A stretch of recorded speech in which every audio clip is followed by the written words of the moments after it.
hedder Knud. Han er 67 år og bor i et boligkompleks i en mindre by, hvor han er vicevært. Han er enkemand og har 2 børn. Drengen Bressin Facilia Neglect efter at være blevet ramt af en apopleksi. Han har på nuværende tidspunkt været indlagt i cirka 3 uger. Han har før indlæggelsen klaret sig selv. Neglect betyder, at den ramte ikke registrerer syns- og føleindtryk fra den ene side. Neglecten bevirker i Knuds tilfælde, at han ikke er opmærksom på sin venstre side. Han er ubevidst om, at hele den venstre side af kroppen eksisterer.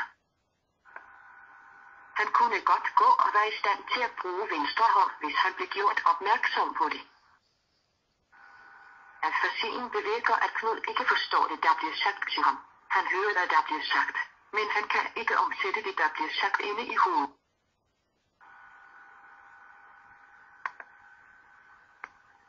Derfor kunne han heller ikke forstå, at han havde været ramt af en blodprop, når det blev fortalt ham. Vi forsøger derfor, hvor det er muligt, at tale i korte sætninger, så Knud forstår mest muligt af samtalen. Situationen udspiller sig på Knuds stue.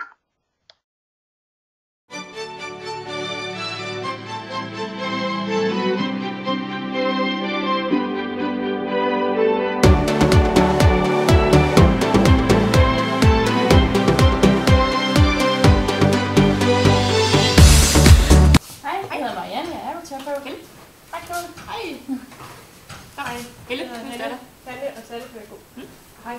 Hej. Vi har besidst. Det kan vi slet ikke komme udenom, var det? Nej.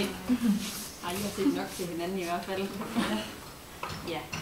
Jamen, ja, først vil jeg lige undskylde, at vi er her på stuen, eller på din stue. Det er jo lidt, ikke lige det, som vi plejer at gøre. Vi plejer at have et samtalerum, hvor vi mødes, men det er desværre lige optaget i dag. Ja, det går nok. Ja. Nu er jeg også blevet så vant til den stue her. Det er jo det. Ja, det har jeg så godt her. Ja. Ja.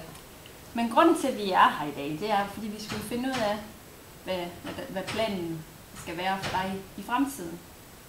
Ja, det er derfor, at jeg også har talepædagog og ergoterapeut med, fordi de netop også kender meget godt til det som du har lavet, mens du har været her hos os. Ja. Men hvad tænker du selv om situationen, og om du måske snart skal hjem, eller? Altså, jeg har jo sagt lige siden jeg kom, at jeg har været klar til at komme hjem, og jeg synes jo, jeg har det godt, og jeg kan klare mig selv, og jeg går selv i bad, og jeg skal ikke have hjælp ligesom de andre her, og nej, jeg kan faktisk ikke rigtig forstå, at jeg ikke kommer hjem. Nej, men du kan godt huske sidste gang, vi var nede og lavede kaffe. Kan du huske, hvordan det selv, hvordan det gik? Ja, jeg synes nu, det gik meget godt. Jamen, det gik jo også fint nok, men du glemte der nogle ting, gør du ikke det? Gør jeg godt nok det? Ja, du glemte kaffen. Ja, men nu plejer jeg jo heller ikke at drikke så meget kaffe. Jamen far, du plejer da at drikke kaffe, når du er oppe hos os. Det passer da ikke, du ikke har drukket kaffe før. Gør jeg det? Ja, men man kan jo heller ikke blive ved med at drikke kaffe, altså. Nej, men det er heller ikke en situation, hvor du har lidt problemer med alle de hverdagsting, du skal, og det kan godt være lidt bekymrende, når du skal til at hjem og være for dig selv. Ja, der var en ting, jeg tænkte på, det er, at far han plejer at gå en tur derhjemme hver dag. Ja. Hvordan med det fremover? Jamen altså, det er jo lidt bekymrende, når den ene side, den er du jo ikke så god til at lægge mærke til, og hvis ikke man lægger mærke til, hvad der er lige ved siden af hinanden, ved siden af en, så kan det godt gå hen og gå galt, hvis du går ud i trafikken. Ja, det siger I nu, men jeg kan altså godt klare mig selv. Jeg kan også godt gå ud i trafikken selv. Ja, Knud, jeg har nu også et par eksempler på nogle situationer, hvor det ikke er gået helt så godt. Jeg kan huske, at vi skulle lave kryds og tværs, og du skulle løse 5 fejl. Så var der også lige lidt problemer.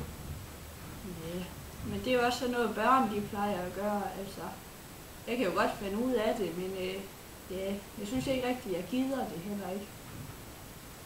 Nå, men nu er det jo den slags opgave, vi har her på afdelingen, og det er det, vi har til rådighed. Og det giver os et meget godt billede af, hvordan det fungerer. Derfor er det dem, vi bruger. Så skal du også gøre, hvad de siger, far. Jamen, de er sådan nogle kloge mennesker heroppe, altså, ja, de ved jo bedst.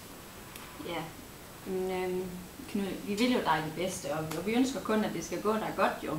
Så det siger jeg jo. Ja, og vi vil også gerne have, at du skal have det godt, når du så kommer hjem. Så derfor synes jeg, at du sådan, som de fleste andre i din situation, at du skal tage imod og få hjemmehjælp, når det er, du så kommer hjem. Ja, det kan jo så nedsættes efterhånden, som du bliver bedre, og så kan det tilpasses dine behov. Det kunne også være, at du får brug for mere hjælp, og så kunne du få det. Ja, men I siger jo godt nok, at jeg har brug for hjælp. Den må jeg jo tage imod, hvis det er den eneste måde, jeg kan komme hjem på. Jeg synes jo ikke rigtigt, at jeg gider at være her mere. Men det lyder da også godt, hvis du snart kan komme hjem fra, som du gerne vil. Ja. Men hvad indebærer det hjælp, som han kan få, når han kommer hjem? Jamen altså, det vil jo indebære sådan i første omgang, at han får besøg 4 gange i døgnet. Mm. Altså det vil jo, det er det, som vi i vores verden sådan kalder tryghedsbehov. Ja. Og det vil sige, at det er morgen, middag, aften og ved sengetid. Og så sørger vi for, at det hele det kommer til at fungere, hans dagligdage, og at han får en god start og en god afslutning på dagen. Og så kan hjælpen jo som sagt reduceres, hvis der er, at han senere skulle behov for mindre hjælp, ja. Og han bliver rigtig godt fungerende i hans eget hjem. Ja. Hvad siger du til det, far? Det lyder da meget fornuftigt. Ja, men altså jeg mener jo stadigvæk godt, at jeg kan klare mig selv, men vi kan da godt starte med de der tryghedsbehov, eller hvad det nu er, de kalder dem. Ja. Ja, men så synes jeg da, at det er det, vi prøver at arrangere. Så er det i hvert fald udsigter til, at du snart kan komme hjem. Nå, men hvad er snart så?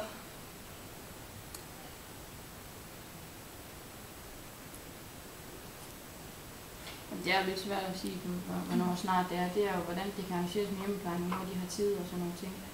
Til lige at komme også og få et møde med om, hvad de skal hjælpe dig med og sådan noget. Men det ved jeg, at det er jo sygepladsen til sig, ja. Og ringe til dem og kontakte dem. Så det bliver snart? Ja, det skulle meget gerne blive snart. Det er jo ret nok lige at have noget at forholde sig til. Ja, det er rigtigt. Det afhænger også lidt af, hvornår hjemmehjælpen kan træde til. Vi skal nok kontakte dem her med det samme. Du skal nok snart komme hjem. Hvorfor du besked? De gør, hvad de kan. Ja. Og hvis I har nogle spørgsmål, så må I endelig sige til, ikke også? Og så vi kan få det afklaret.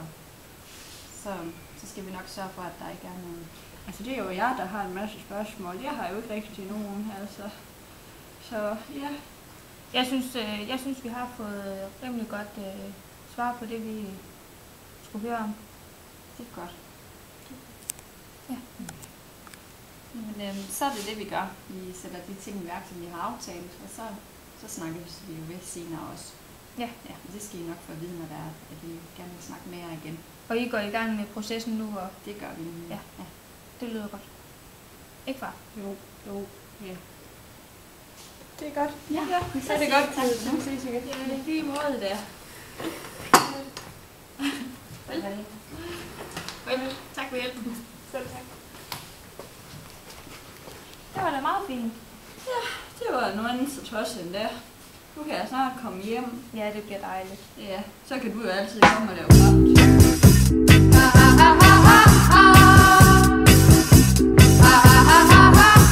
Hun kom her med jetfly fra San Franciscos Flower Power by. Jeg fik ikke sagt noget, for hun stak næsen op mod sky. Hun var i ding dong, super duper sing song, fini mini flower power tøj. Det smarte ding dong, super duper sing song, fini mini flower power tøj.